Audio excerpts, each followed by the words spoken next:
da Bíblia. Os outros são praticamente todos eles posteriores. Davi tinha muito pouca informação, fora dos textos do Pentateuco, muito pouca informação. E os salmos que ele compunha, que ele nunca escreveu um salmo pensando que eles iam virar parte de textos inspirados de um livro chamado Bíblia. Não, ele escrevia orações dele para Deus, que depois de um tempo começaram a ser usadas nas liturgias dos cultos, especialmente quando o templo de Jerusalém, construído pelo filho de Davi, Salomão, veio a ser erguido. Porque antes disso não havia nem a regularidade dessa leitura, nem dessa liturgia. Dizendo isso, eu espero não estar sendo cansativo, mas apenas contextualizando a sua compreensão. Por quê? Porque os grandes ateus do mundo são os crentes, são os pastores, os padres, os sacerdotes, os bispos, os arcebispos, os cardeais.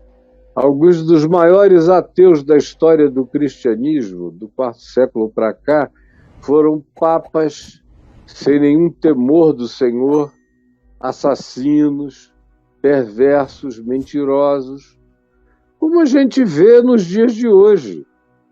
O que acontece? A religião é cheia de líderes ateus. Os crentes da religião, preste atenção, os crentes da religião você acha nos bancos da igreja.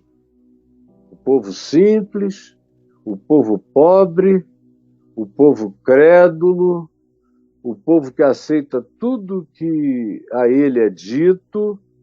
Esses são os crentes da credulidade. Não são crentes da lucidez, nem da fé estribada na promessa do Evangelho, ou na promessa da palavra do Evangelho na Escritura mesmo do Antigo Testamento. Não. O que você tem como ateu hoje são pessoas que lideram o movimento do povo de Deus, isso já desde sempre, desde os dias de Davi. Ele está se referindo aos ímpios, sacerdotes perversos, gente que tinha ascensão sobre o povo, que dizia uma coisa e falava outra, como os fariseus de Jesus em Mateus 23. Eram os grandes ateus, porque não carregavam o temor de Deus no coração, como os religiosos do pupurri de salmos que Paulo monta em Romanos 3, quando fala daquele que não tem temor de Deus no coração, e a descrição daquele ser bárbaro, daquela antropologia de zumbis, é toda construída a partir de gente crente, porque eles não tinham outra referência. O ímpio era o que tinha acesso a toda a piedade que quisesse praticar, mas escolhia viver contra ela.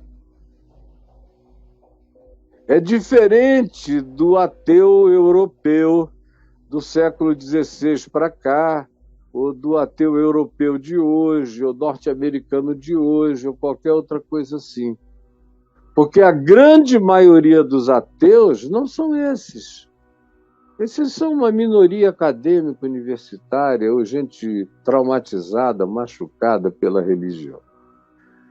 E sinceros, por isso ficaram machucados. A maioria dos ateus são pessoas que foram ficando insensíveis, que foram perdendo o temor do Senhor, mas que não deixaram, supostamente, a crença em Deus. Não deixaram.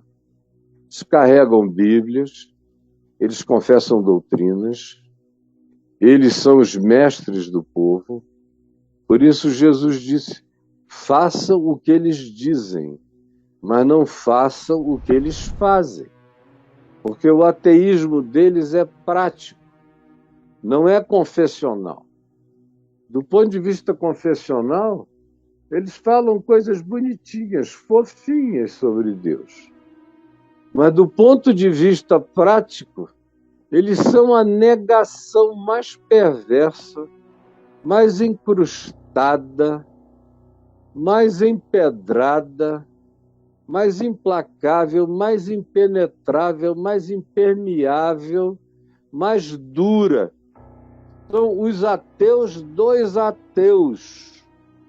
Eu conheço ateus de academia que às vezes me dizem: eu flerto com ateísmo, mas vou te dizer, pastor, os grandes ateus que eu conheço são os líderes cristãos. E eu digo: você tem toda a razão. São os maiores ateus do mundo.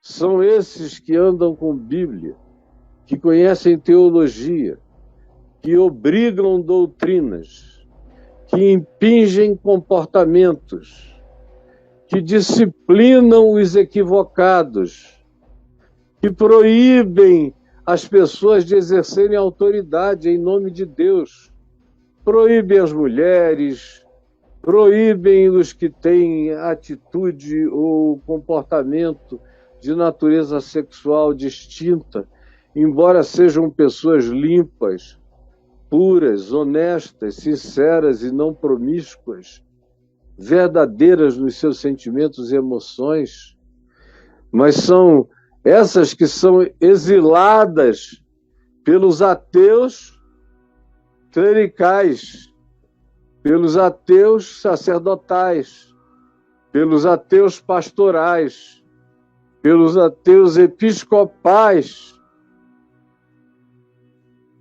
que não carregam o temor de Deus no coração.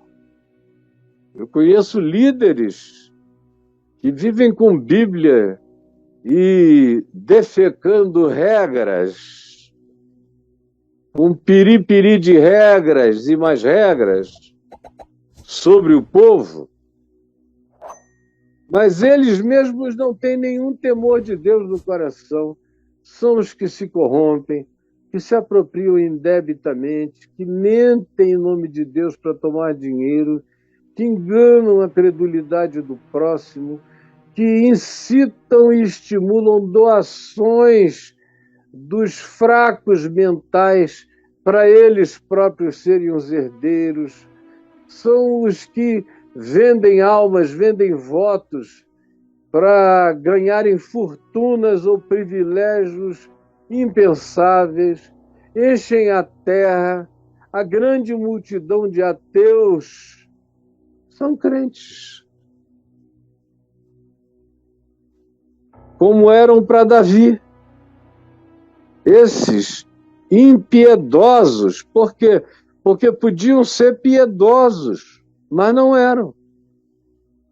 Podiam ter a voz do mandamento no coração, mas preferiam carregar a voz da transgressão, porque não há temor de Deus diante dos seus olhos.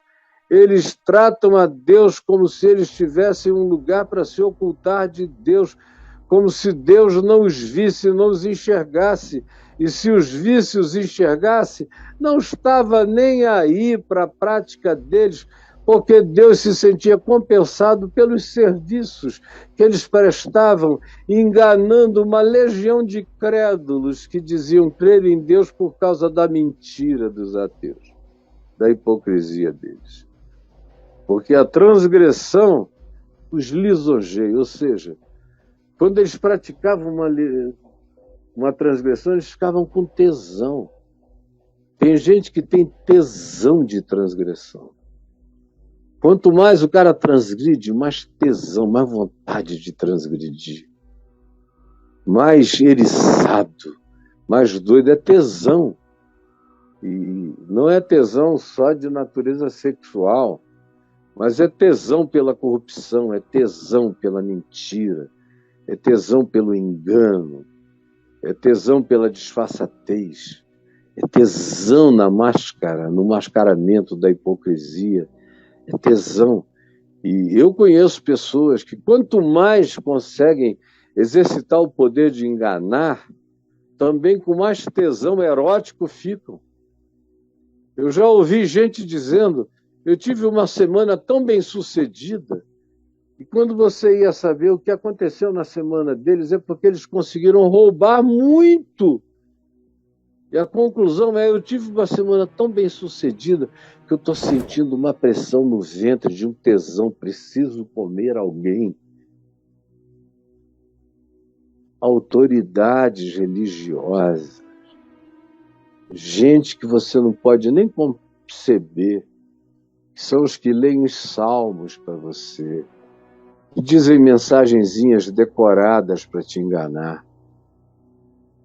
Sim, o temor do Senhor está diante dos seus olhos e lhe diz que a sua iniquidade não há de ser descoberta, não há de ser divulgada, não há de ser exposta, portanto, não há de ser detestada. Eles têm certeza absoluta de que vão enganar a Deus e o mundo a vida inteira. As palavras da sua boca, o que eles falam, são malícia, são dolo. Até quando falam de Deus, eles falam com engano, colocando as pessoas numa concepção perversa e apavorante e panicada de quem seja Deus. São pessoas que abjuraram, que renegaram, que repudiaram, que deram de mão ao discernimento, à compreensão, à lucidez. Eles abominaram, abjuraram, pisaram em cima, profanaram a lucidez, o discernimento, a sabedoria e a prática do bem. Chamaram de otarice dos bobos que se submetem a isso que eles contam para os outros como mandamentos para os fracos, porque eles próprios estão acima de todo bem, de todo mal.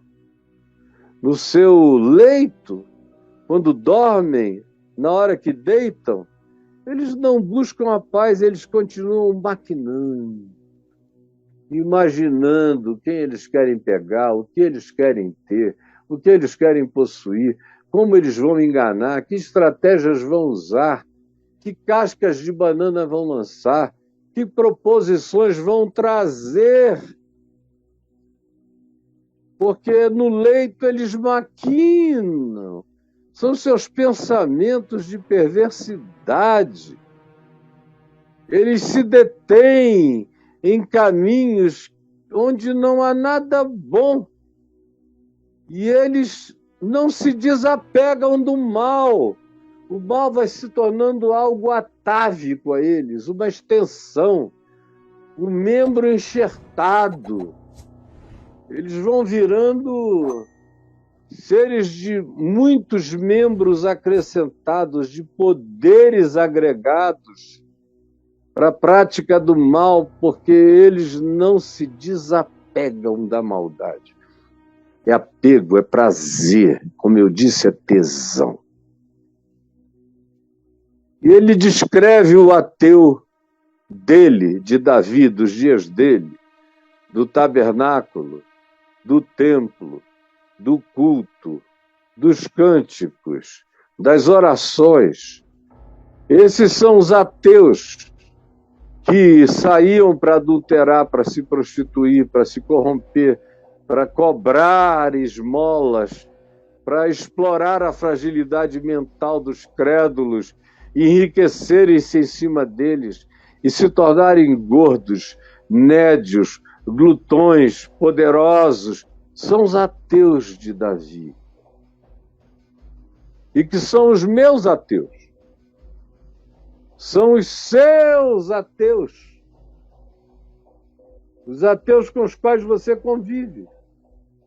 São ateus do aleluia, ateus do glória a Deus, ateus do reteté, ateus das mentiras para a glória de Deus. ateus do testemunho inventado, falso, mentiroso, ateus das fake news, ateus das injúrias, das calúnias, das difamações, sem nenhum temor do Senhor por estarem construindo perversidades transferidas para o próximo, que vive vida limpa, diferentemente da sujidade, da podridão e da pocilga que lhes habita o coração. Até aqui, ao verso 4, é a descrição do ateu religioso, do ateu que lidera as nossas relações de fé e que confessa a Deus sem crer em absolutamente nada. Aí do verso 5 em diante, Davi descreve quem é Deus para ele. E ao descrever quem é Deus para ele, ele também descreve qual é a pauta do piedoso, que é uma pauta diferente do ímpio, que é esse que não tem o temor do Senhor diante dos seus olhos, e que tem prazer na maldade, e que abjura a sabedoria e o discernimento, pratica o mal, maquina o mal e se apega a ele até o fim. Quando, do verso 5 para frente, Davi começa a descrever quem é Deus, dizendo: a tua benignidade, Senhor, chega até os céus, até as nuvens a tua fidelidade, a tua justiça é como as montanhas de Deus, altas, enormes. Os teus juízos como os abismos profundos, inescrutáveis, perfeitos. Tu, Senhor, preservas os homens, as mulheres e os animais. Como é preciosa, ó Deus, a tua benignidade. Por isso os filhos dos homens acolhem, se escondem, se refugiam à sombra das tuas asas, do teu amor, da tua compaixão, da tua misericórdia. Fartam-se, completam-se, ficam cheios da satisfação, da abundância, da tua casa, da sabedoria, da tua palavra, do teu ensino, e na torrente das tuas delícias de conhecimento, de sabedoria, da tua palavra, tu lhes dás de beber, tu lhes satisfazes o ser, tu lhes contentas a alma, pois em ti está o manancial da vida. Na tua luz, nós vemos a luz. Continua a tua benignidade aos que te conhecem. Ela prossegue. Na tua luz vemos a luz e a tua benignidade não cessa. A tua justiça não cessa de se manifestar aos retos, puros e sinceros de coração. Esses enxergam os teus caminhos. Não me calque o pé, portanto, dos insolentes, nem me repila a mão dos perversos, ó Deus, me salva deles. Eu sei que tombaram no passado, tombam no presente, tombarão no futuro os obreiros da iniquidade, os que usam o nome de Deus para perversidade, conhecerão o juízo implacável de Deus. Então, destruídos, e estarão destruídos, como já estão destruídos, e já não podem levantar-se, embora alguns deles ainda não tenham experimentado o que já está designado para eles. Bom, Se do verso 1 ao verso 4 está descrito quem é o religioso ateu, que enche as lideranças dos nossos grupos, por exemplo, para dar uma ideia de como a liderança é uma coisa e o povo é outra, vamos tomar a eleição como exemplo. 90% dos líderes,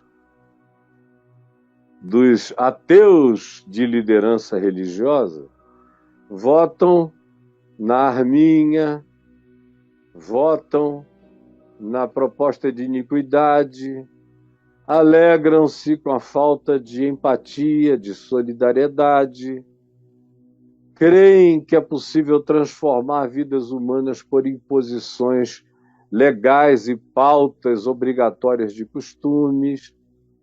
São ateus que pensam assim. E 1 milhão de outras coisas que estão aqui. E hoje em dia, 90% dos pastores evangélicos creem assim. Ensinam assim, praticam assim, ou, se não creem assim, ficam calados, com medo de exercitarem um contraditório. Mas o povo não. Tem 40 e tantos por cento do povo que ainda está assim, mas que talvez até mude de ideia nos próximos 2 meses. E tem uma outra quantidade quase do mesmo tamanho do grupo que ainda está assim, que já não está assim, que pensa diferente, que tem outras alternativas. Agora, interessa a liderança ateia, religiosa, que não tem o temor de Deus diante dos seus olhos, que vive de mentira em mentira, de fake news em fake news, de engano em engano. Interessa a manutenção da transgressão, da iniquidade, enquanto eles puderem se remunerar delas. No dia que elas não puderem mais remunerar, eles vão procurar uma outra expressão, um outro veio, onde eles possam enfiar uma agulha para tirar sangue e chupar sangue, porque são os vampiros oportunistas, usando a religião como prática do seu ateísmo e da sua falta de temor de Deus. Até o verso 4 está essa descrição que você pode identificar à sua volta, onde você vá. E na história chamada da igreja do século IV para cá, é só o que você tem. Mas do verso 5 em diante, quando se descreve quem Deus é para aquele que o ama, o teme, o segue com graça, se estabelece também a pauta daquele que não é o transgressor, o ímpio, o perverso, aquele que se faz maldito pela sua prática de maldade. E que pautas são essas? São as pautas de Deus. Os filhos de Deus repetem as pautas de Deus. Como Jesus disse, o que eu vi meu Pai fazer, isso eu faço. Assim como é o Pai, assim é o Filho. Assim como é o Pai, assim são os filhos de Deus. Portanto, os que não são como esses ateus religiosos, que carregam o temor de Deus no coração, quem são eles? Eles repetem o caráter do Pai. Eles são filhos da benignidade. Eles são filhos da fidelidade. Eles são filhos da fome e sede de justiça. Eles têm sede e vontade de ver a verdade, o juízo, a manifestação do que é reto da parte de Deus, se abrigar e se manifestar na realidade da existência, e não apenas nos abismos profundos. Tu, Senhor, preservas os seres humanos e os animais. E se Deus preserva, esses filhos de Deus vivem para preservar também os seres humanos e os animais e a criação. É pauta desses filhos de Deus, é preservar o que Deus preserva. Como é precioso, ó Deus, como é preciosa a tua benignidade. São pessoas que têm prazer em absorverem o caráter da bondade de Deus. Por isso, os filhos dos homens, esses que são assim, esses que amam o caráter de Deus e que são filhos porque repetem os modos do Pai, o caráter do Pai, esses são os mesmos que se acolhem à sombra, no refúgio do Altíssimo, onde encontram o seu descanso e a sua paz. E eles sabem que a bondade de Deus é contínua, que ninguém a fará cessar e que a justiça de Deus é conhecida pelos retos de coração, pelos que buscam alinhar a vida, mente, espírito, que a gente pode chamar de mente, alma, que a gente também pode chamar de emoção, de afeição, de prazer, e as próprias pulsões do corpo.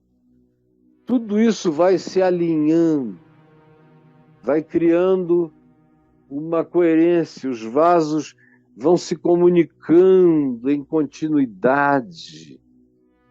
O que começa como concepção do pensamento se transforma em atitude e depois em comportamento, em prática dessa benignidade, bondade, justiça, fidelidade, empatia, compaixão, prazer no caráter de Deus.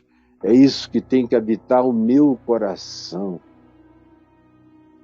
Em contrapartida, a religiosidade ateia, que nos cerca para todo lado. Por isso é tão difícil encontrar gente lúcida e genuinamente piedosa, que escolheu e fez opção lúcida por andar segundo os passos do Evangelho de Jesus. Quem não escolhe o Evangelho, mas escolhe o cristianismo, fica ateu depois de um tempo, mesmo sem se confessar ateu. Quem não abraça o Evangelho, e só o Evangelho puro e simples, e se entrega à doutrinação religiosa do cristianismo, e ao que dão valor, e às aparências, e às exterioridades, e aos comportamentalismos, e aos moralismos, e às judiciosidades, todas externas, tanto mais quanto vão ficando assim para fora, vão morrendo no espírito para o lado de dentro, acabam virando, como Jesus disse no seu diagnóstico peremptório, sepulcros caiados, cheios de podridão, putrefação e rapina. É o que inevitavelmente, quando nós não escolhemos o amor e a bondade e a justiça de Deus para serem as práticas da nossa vida, a mera omissão, o vazio criado instala esse ateísmo religioso, que não é confessional contra Deus, mas existe contra a vontade de Deus e ensina a transgressão a Deus da maneira mais sutil possível, até roubar a última vontade de obediência sincera no coração da pessoinha mais simples. Jesus, eu expliquei o que eu creio, o que eu vejo, o que eu sei. E eu espero que alguém aqui, ou alguns aqui, ou milhares aqui, queiram internalizar essa compreensão e curarem as suas vidas a partir desse entendimento e do novo compromisso que brote, que ponha raízes no âmago do Evangelho, no coração do Pai. É o que eu te peço que tu faças, por milagre, Eu sei que dia a dia tu vais acrescentando, como num trabalho de formiguinhas. E eu estou aqui formigando a tua palavra, levando um pãozinho para aqui, para ali, mas eu sei que pouco a pouco tem gente crescendo, crendo, entendendo e nunca mais conseguindo ser de outro modo a não ser teu. E eu peço que tu realizes isso agora, em nome de Jesus. Amém e amém.